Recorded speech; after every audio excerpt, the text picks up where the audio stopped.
इन exercise के साथ आप योगासन भी अगर इनकॉर्पोरेट करेंगे उसमें, तो it will give ट्रेमेंडस results, and specially for the mood like shavasana. और ये आपका पेल्विक एरिया को भी एक्टिवेट करने के लिए भद्रासन से लेते हुए उसको बटरफ्लाई आसन में ले जाते हुए, और भुजंग आसन एंड सेतुबंध आसन, ये फिजिकल इम्पैक्ट के लिए, और साइकोलॉजिकल इम्पैक्ट के लिए शवासन, और सारे प्राणायाम लेते हुए लाइक भ्रामरी, अनुलोम विलोम, तो it will give good results.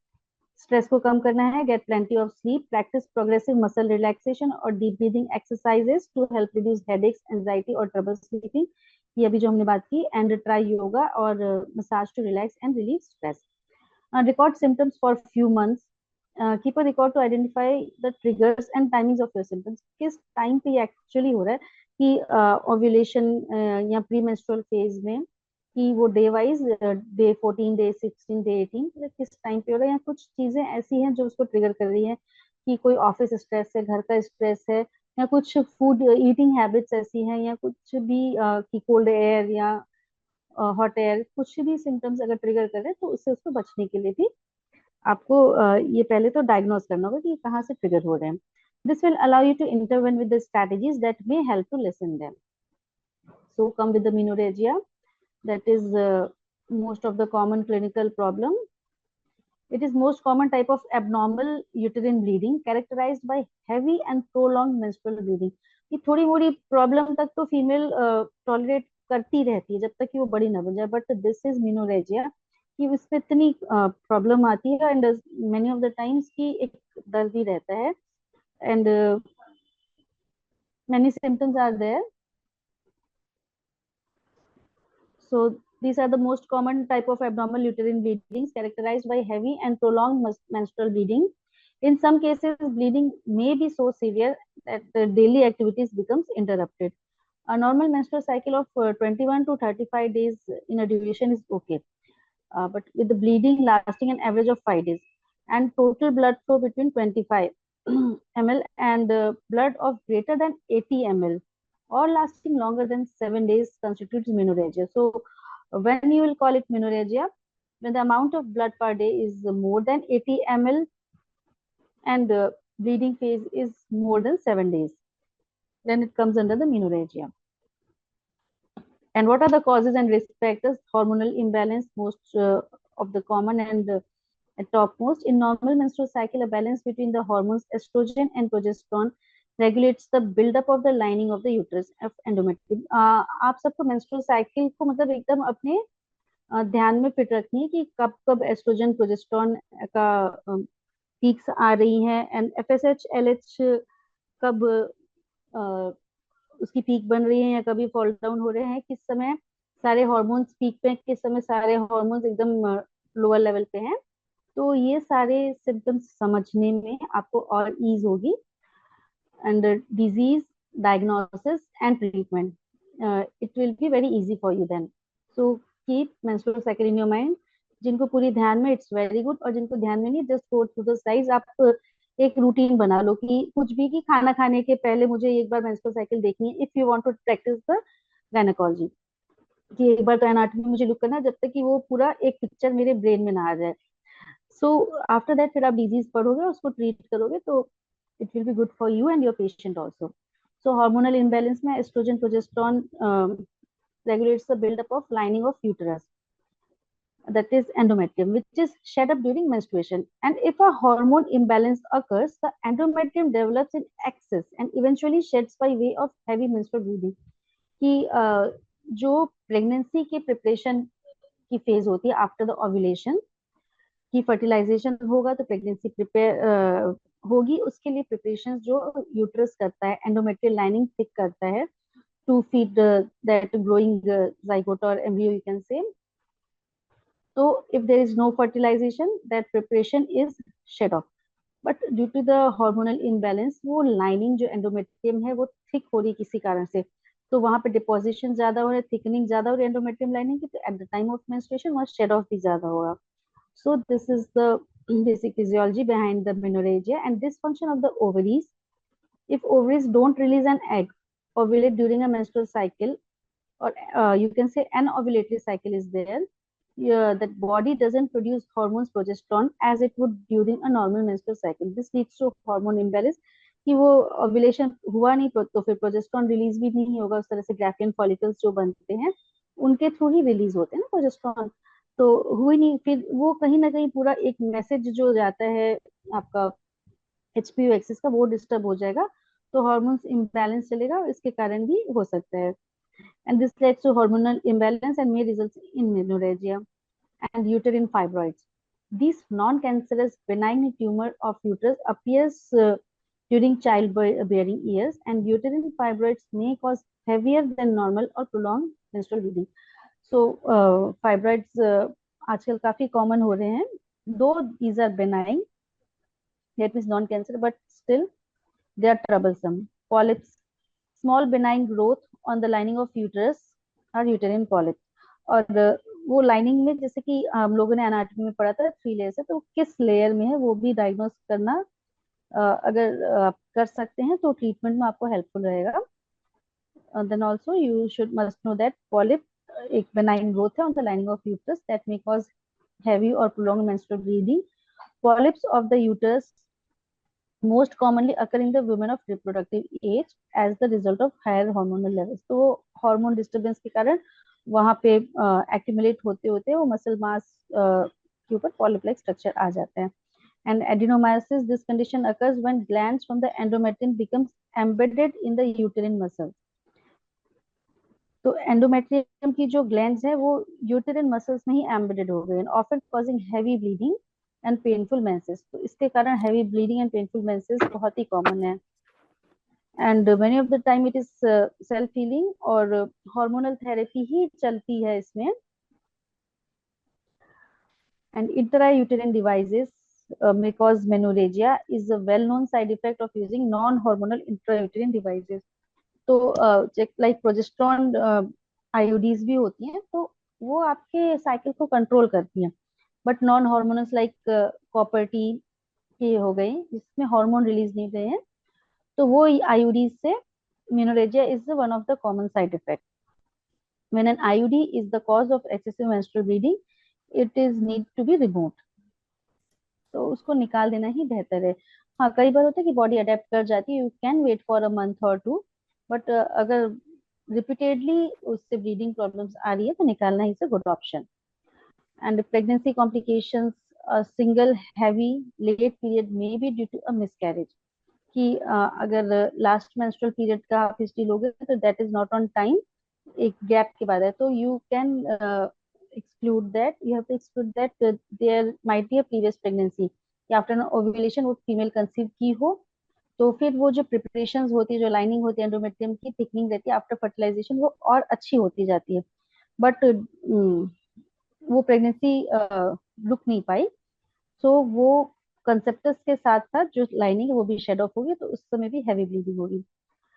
तो अगर पहली बार हुई लेट पीरियड्स आए तो you can go towards that also. So if bleeding occurs at that usual time of menstruation, however, miscarriage is unlikely to be caused. अगर time पे हो रहा है तो भी हो सकता है ये नहीं कहेंगे कि नहीं हो सकता बट चांसेस कम है बट लेट होता है तो ज्यादा चांसेस है. Ectopic pregnancy and implantation of fertilized egg within the fallopian tube instead of uterus also may cause menorrhagia.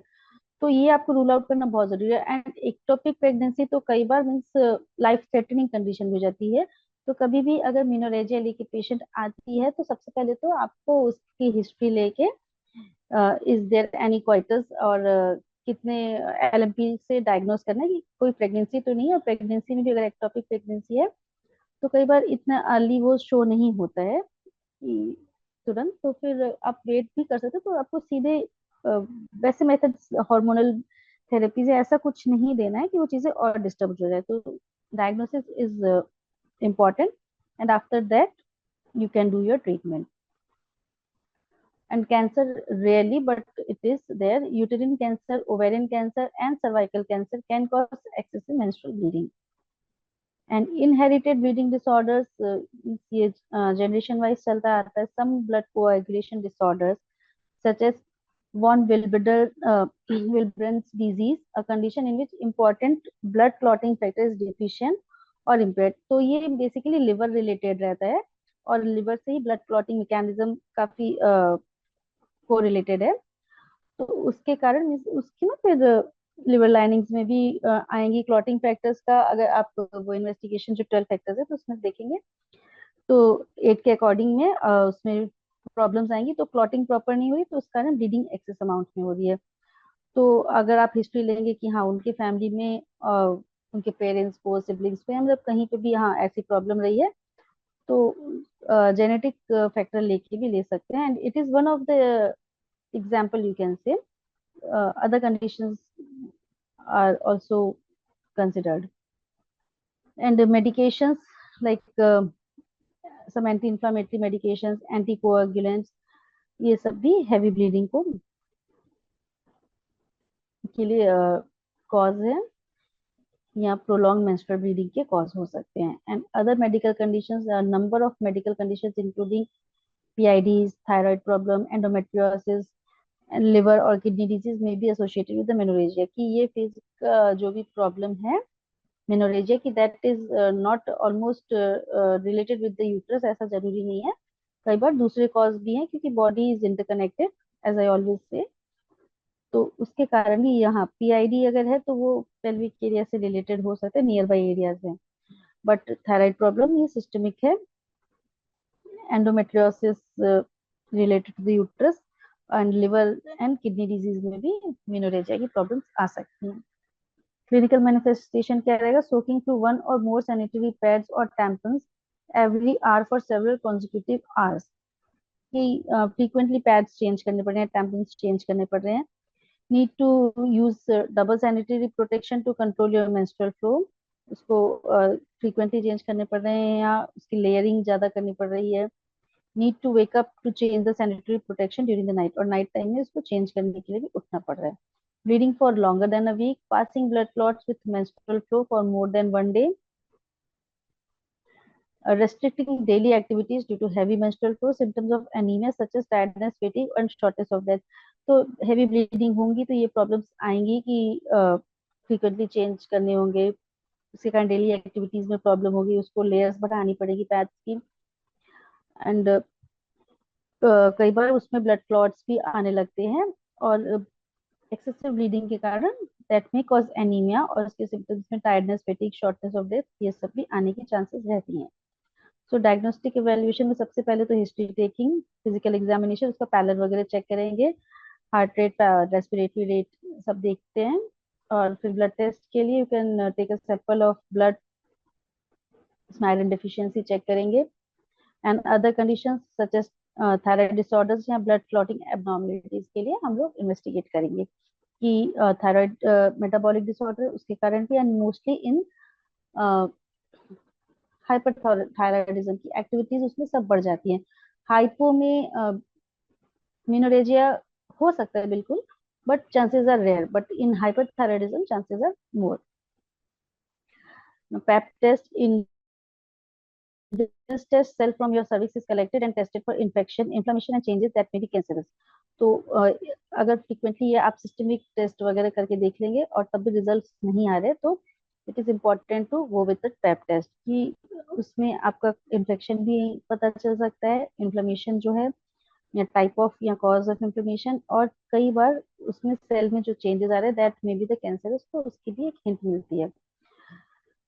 So Pap test, and Pap test में अगर कुछ एबनॉर्मलिटीज आपको दिखती हैं या पता चलती है, and if it is required you can go for the endometrial biopsy. इसमें क्या टिश्यूज लेते हैं और उसको फिर लैब इन्वेस्टिगेशन के बाद पैथोलॉजिस्ट इन्वेस्टिगेट करते हैं that what kind of tissue are there and what the kind of growth is there. And basically इसको any severe pathology like cancer उसको रूल आउट करने के लिए देखते हैं।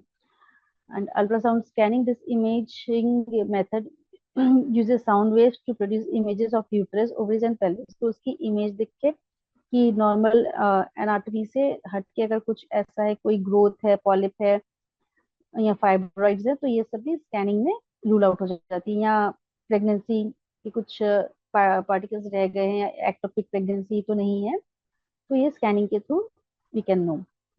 Based on the results of your initial test, doctor may recommend further test कि एक basic test होते हैं, उसके बाद फिर अगर जैसा कॉज हम लोग सस्पेक्ट कर रहे हैं तो उसके आगे further test like sonohistogram. During this test a fluid is injected through a tube in the uterus by the way of vagina and cervix, की थ्रू वजाइनल ओपनिंग सर्विक्स से होते हुए डाई इंजेक्ट किया जाता है। And doctor then uses ultrasound to look for the problem in the lining of the uterus. कि uterus का anatomy आप सबको ध्यान में होगा कि यूट्रस के साइड में ट्यूब रहते हैं, तो थ्रू वजाइनल कैनाल इसमें एचएसजी में डाई पुश किया जाता है। फिर वो अंदर मीन्स कि वो कितना डाई, फिर उसके स्कैनिंग के थ्रू इमेज ली जाती है कि वो डाई का फ्लो कहाँ तक जा रहा है, पूरा ट्यूब तक लास्ट तक जा रहा है कि नहीं फिमरिया तक में। तो इससे ट्यूब की पेटेंसी पता चलती है, और कहीं भी अगर ट्यूब में कुछ ब्लॉकेज होगा तो वो वहां ब्लॉक होगा। तो अगर यूएसजी में कहीं कुछ प्रॉब्लम ऐसी आती है, सस्पेक्ट हम करते हैं, तो that will further that patient should be advise to do HSG और सोनोहिस्टेरोग्राम और हिस्टेरोस्कोपी, और उसमें उसकी पेटेंसीज देखते हैं। And hysteroscopy also, this examination involves inserting tiny camera through the vagina and cervix into the uterus, which allows doctor to see the inside of the uterus. इसके basically further investigation के modes हैं and after USG scanning. Now management अब कैसे करना है due to excessive bleeding. अगर anaemic हो रही है पेशेंट, आयरन सप्लीमेंट्स देना ही है। If you also have anemia, your doctor may recommend that you take iron supplements regularly if your iron levels are low. But you are not anemic, you be may start iron supplements। की anemia है तब तो देना ही है, and if it is not there, इतनी excessive bleeding हो चुकी है तो उसको further symptoms आ सकते हैं। So as a prophylactic method, you must start that।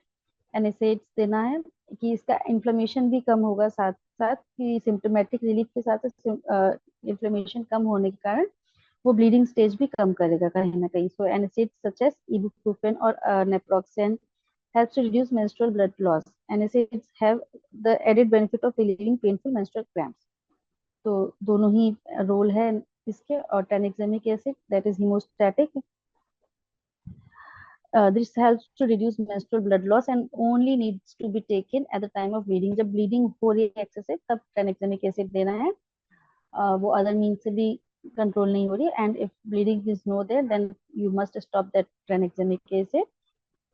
And OCPs, aside from the providing the birth control, oral contraception can help regulate menstrual cycles and reduce episodes of excessive or prolonged menstrual bleeding। तो OCPs that are name is their oral contraceptive pills, but इसका ये मतलब नहीं कि इसको हमेशा contraception ही use करना है। इसको it is good to give the नाम of combined pills, combined hormone pills और हार्मोन पिल्स की। इसको हम लोग इसमें हार्मोन्स देते हैं। वो डॉक्टर की चॉइस है कि इसको कॉन्ट्रासेप्शन के लिए यूज करना है, कि इसको मेनोरेजिया के लिए यूज करना है, या उसको PMS के सिम्टम्स में यूज करना है। तो बेसिकली इसका इन्वेंशन जिस चीज के लिए हुआ था तो वो नाम चला आ रहा है, that are OCPs, oral contraceptive pills. But other than contraception it is used for many other purpose also. तो यहाँ पे डेफिनेटली मेनोरेजिया में हार्मोनल इम्बैलेंस के कारण भी ये होना एक बहुत बड़ा कारण है, या अदर इरेगुलरिटीज के कारण भी हार्मोन इम्बैलेंस हो रहे हैं तो हो जाता है। तो ये मतलब प्राइमरी कॉज है या सेकेंडरी कॉज है, हार्मोन इम्बैलेंस हो ही रहे हैं। तो most of the time it works. Now, oral progesterone, when taken from day 10 or more days of each menstrual cycle, the hormone progesterone helps to correct hormone imbalance and reduce menorrhagia। And single progesterone भी लिया जा सकता है OCPs के अलावा। And IUDs में plain IUDs नहीं मेरे ना, that is progesterone related IUDs. So this intrauterine device release a level of progestin called levonorgestrel. तो इसमें से ये एक इसका स्मूथ रिलीज होता रहता है, which makes the यूटेरिन lining thin and decreases menstrual blood flow and cramping. तो वो हार्मोन रिलीज होता रहता है, तो इसके कारण लाइनिंग थिन रहती हैं और मेंस्ट्रुअल ब्लड फ्लो और क्रैम्पिंग के सिम्टम्स कम रहते हैं। और किसी भी मीन से अगर ये ठीक नहीं हो रहा है, then last option come for the second last option you can say DNC, that is dilatation and curettage। In this procedure, doctor opens or dilates the cervix and then scrapes out the suction tissues from the lining of the uterus। तो uterus की lining में जो है वो instrument के through पहले तो cervix को डायरेक्ट करते हैं कि उसमें वो इंस्ट्रूमेंट जा सके, और फिर इसको क्यूरेट करते हैं उसकी एंडोमेट्रियल लाइनिंग को, और उसको सक्शन आउट कर लेते हैं। स्क्रेप इज और suction tissues from the lining of your uterus to reduce menstrual bleeding. Although this procedure is common and often treat acute and active bleeding successfully, you may need additional DNC procedures if menorrhagia reoccurs। तो उसके बाद भी अगर कई बार ठीक हो जाता है बट उसके बाद भी हो रहा है मेनोरेजिया, तो अदर प्रोसीजर्स भी इन्वॉल्व करने होते हैं। And uterine artery embolisation, DNC के बाद भी आपने मेडिसिनल थेरेपी दे दी, हार्मोनल थेरेपी दे दी, डीएनसी भी कर दिया तब भी नहीं हो रहा है, तो फिर यूटेराइन आर्टरी जो सप्लाई करती है उसको, उसका ही एम्बोलाइजेशन कर दिया जाता है। For women whose menorrhagia is caused by fibroids, especially fibroids के केस में, the goal of this procedure is to shrink any fibroid in the uterus by blocking the uterine artery and cutting off the blood supply। कि blood supply हो रही है तो वो तो uterus के काम आ ही रही, साथ ही साथ वो फाइब्रॉइड को भी सप्लाई दे रही है। फाइब्रॉइड बढ़ रहा है उसके कारण, एक्टिवेशन के कारण लाइनिंग भी थिन हो रही है, इसके कारण मेनोरेजिया प्रॉब्लम सारी, तो उस आर्टरी को ही ब्लॉक कर दिया जाता है या एम्बोलाइज कर दिया जाता है। Focused ultrasound ablation, similar to uterine artery embolization, focused ultrasound ablation treats bleeding caused by fibroids by shrinking the fibroids। या तो एक ये स्टेप है कि आप यूटेरिन ब्लड सप्लाई को ही ब्लॉक कर दो, या तो सेकंड स्टेप कि आप फोकस करो सिर्फ और सिर्फ फाइब्रॉइड पे और उसका एब्लेशन ट्रीटमेंट करो बाय श्रिंकिंग द फाइब्रॉइड्स। उसमें क्या किया जाता है कि फाइब्रॉइड को श्रिंक कराया जाता है। This procedure uses ultrasound waves to destroy the fibroid tissues. तो श्रिंक कैसे करा जाता है? यूएसजी वेव्स के थ्रू। And there is no incision required for this procedure. ऐसा नहीं कि कुछ कट वगैरह करके ऐसा थेरेपी करनी है।